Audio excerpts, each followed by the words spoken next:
Que va raconter la saison 2 de Night of the Seven Kingdoms? L'Épée Lige se déroule 1 an et demi après les événements du Chevalier Errant à Sandreguet.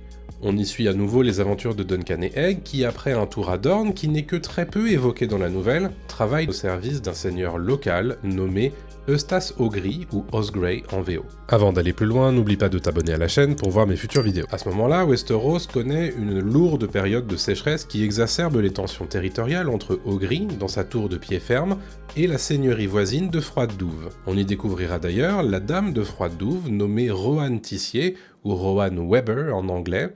Elle est parfois appelée la Veuve Rouge car elle a eu 4 maris qui sont morts dans des circonstances ambiguës.